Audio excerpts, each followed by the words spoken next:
Halo pemirsa setia Fibis News, jumpa lagi dengan saya Alfred Pakas dalam program Fibis News Market Review and Outlook untuk periode 9 sampai dengan 13 November 2020. Pilpres AS dan rally pasar domestik.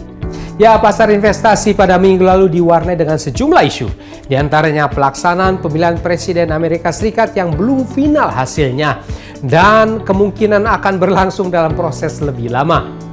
Lalu meningkatnya kasus virus corona di Eropa menambah kekhawatiran investor dengan Jerman, Prancis, dan Inggris memberlakukan kembali lockdown. Pasar juga mencermati kebijakan The Fed yang memberikan signal akan melakukan lebih banyak kuantitatif easing serta hasil non-farm payroll yang lebih baik daripada perkiraan. Ya, pasar saham dunia umumnya menguat.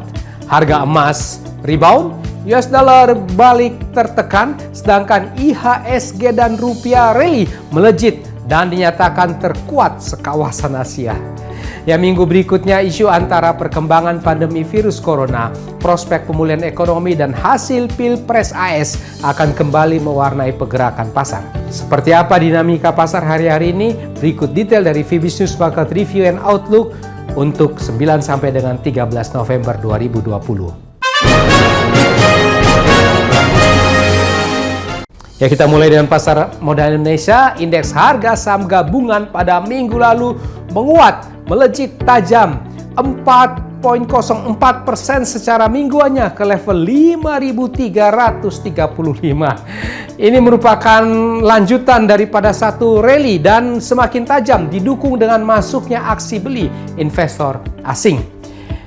IHSG membukukan rally mingguan yang kelimanya dan berada di level 9 minggu tertingginya dan kemudian disebut sebagai bursa terkuat sekawasan Asia pada akhir pekan yang lalu.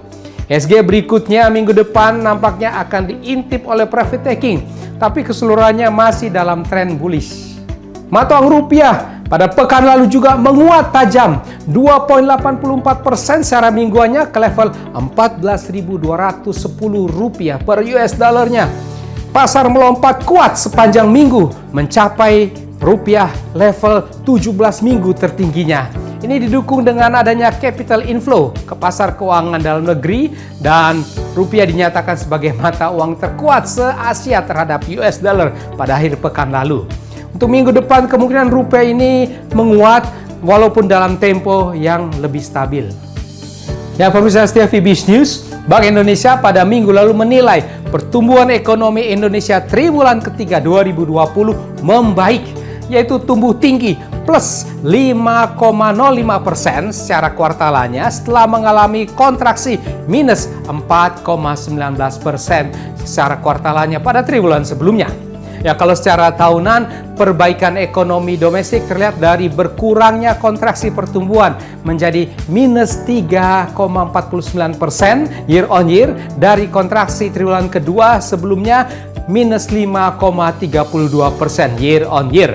Ya, ini didorong oleh meningkatnya realisasi stimulus pemerintah serta mulai membaiknya mobilitas masyarakat dan permintaan global.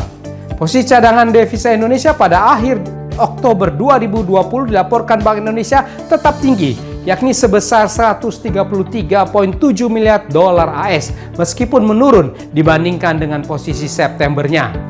Posisi cadangan devisa tersebut disebutkan setara dengan pembiayaan 9,7 bulan impor. Ya, kita beralih ke pasar foreign exchange. Mata uang US dollar pada minggu lalu umumnya melemah. Ini karena belum finalnya hasil Pilpres AS yang membuat kemungkinan persetujuan paket stimulus akan semakin lama. Dolar terpantau berada di posisi 2 bulan lebih terendahnya. US dollar index terpantau melemah ke level 92,23. Euro dollar menguat cukup tajam ke level 1,1873. Pound sterling menguat tajam ke level 1,3144. Dolar yen melemah ke level 103,34. Untuk selanjutnya, mata uang US dollar ini terlihat masih cenderung dalam tekanan. Ya, kita beralih ke bursa saham Asia. Pada minggu lalu umumnya menguat. Ini di tengah ketidakpastian siapa pemenang Pilpres AS akhirnya, dan kemudian juga The Fed yang mempertahankan suku bunganya di level hampir nol. Terpantau indeks Nikkei Jepang menguat tajam ke level 24.325, indeks Hang Seng Hong Kong menguat tajam ke level 25.713. Untuk minggu depan, kemungkinan bursa saham Asia ini terlihat masih bullish. Bursa saham Amerika Wall Street menguat kembali. Ini di tengah pelaksanaan Pilpres AS yang disebutkan cukup aman sekalipun belum final hasil pemenangnya. Wall Street membukukan minggu terbaiknya sejak April. Ya, terpantau indeks Dow Jones Industrial Average menguat tajam ke level 28.323, indeks S&P 500 juga melompat ke level 3.518. Spot gold pasar emas dunia pada minggu lalu rebound menguat ke level 1.951 US dollar per troy ounce-nya. Ini di tengah pelemahan mata uang dolar dan juga belum pastinya hasil Pilpres AS. Minggu depan kemungkinan harga emas ini masih melanjutkan rebound-nya. Ya, demikian pemirsa setia Fibis News, kita sudah membahas bersama Fibis News Market Review and Outlook untuk periode 9 sampai dengan 13 November 2020. Ya, saya di sini Alfred Pakasi mohon diri sejenak. Kita akan bertemu kembali. Stay safe, stay healthy. Salam Fibis.